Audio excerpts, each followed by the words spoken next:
Good morning. आप देख रहे हैं सुनील सर क्लासेस। आज मैं आपके पास इतिहास लेके आया हूं, जिसमें से वैदिक संस्कृति के बारे में आज मैं बताऊंगा आपको, जो कि पार्ट 1 है। इसको हम कई पार्ट में करके बताएंगे वैदिक संस्कृति के बारे में। पहला आपका है पूर्व वैदिक या ऋग्वैदिक संस्कृति काल। 1500 ईसा पूर्व से 1000 ईसा पूर्व तक के काल को माना जाता है।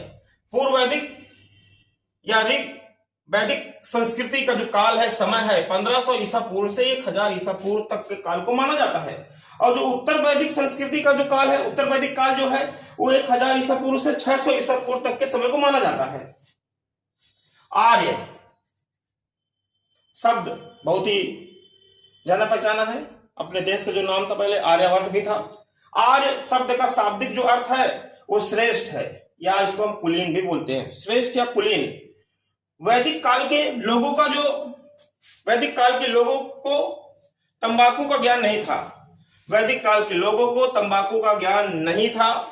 उत्तर वैदिक काल के वेद विरोधी, जो वेद का विरोध करते थे, और ब्राह्मण विरोधी जो धार्मिक अध्यापक थे, उनको श्रमण के नाम से जाना जाता था। उत्तर वैदिक काल के जो वेद विरोधी और ब्राह्मण विरोधी धार्मिक अध्यापक थे, उनको श्रमण के नाम से जाना जाता था।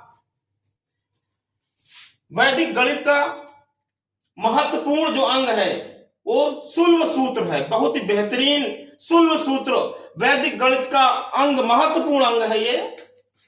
ऋग्वेद में प्राचीन युग की संस्कृति के बारे में सूचना दी गई। आपको बता दें इससे पहले, जो वेद होते 4 प्रकार के होते हैं: ऋग्वेद, यजुर्वेद, सामवेद और अथर्ववेद। ऋग्वेद, यजुर्वेद, सामवेद और अथर्ववेद।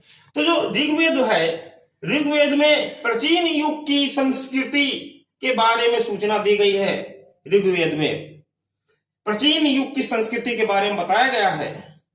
उत्तर वैदिक काल में लिखे गए ग्रंथों का सही क्रम क्या है, ये भी बहुत पूछते हैं। उत्तर वैदिक काल में जो ग्रंथ लिखे गए उनके सही का क्रम, पहले वेद, फिर ब्राह्मण, आरण्यक, फिर उपनिषद।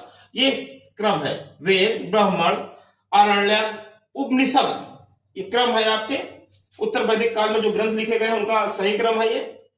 वेद 4 होगा, बता चुके हैं अभी।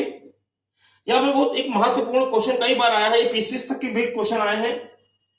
ऋग्वेद, यजुर्वेद और सामवेद, त्रयी यजुर्वेद प्लस सामवेद, इन तीनों को सामूहिक रूप से त्रयी या वेद त्रयी के नाम से जानते हैं। ये तीनों सामूहिक रूप से वेद त्रयी या त्रयी के नाम से जाना जाता है।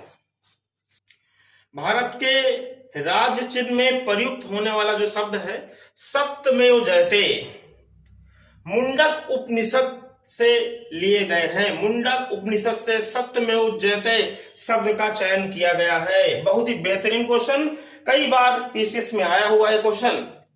ऋग्वैदिक आर्यों का मुख्य व्यवसाय पशुपालन था। ऋग्वैदिक आर्यों का मुख्य व्यवसाय पशुपालन था। सामवेद को भारतीय संगीत का आदि ग्रंथ कहा जाता है। यह भी आईएएस में क्वेश्चन आ चुका है। सामवेद को भारतीय संगीत का आदि ग्रंथ कहा जाता है। सामवेद को भारतीय संगीत का आदि ग्रंथ कहा जाता है। इसमें संगीत के बारे में इस वेद में बताया गया है। ओके, आज हमने आपको वैदिक संस्कृति पार्ट 1 के बारे में बताया। इसी तरह मैं और इसके पार्ट लेके आऊंगा। आप देखते रहिए सुनील सर क्लासेस, और चैनल को सब्सक्राइब करना ना भूलें, और वीडियो को लास्ट तक जरूर देखें।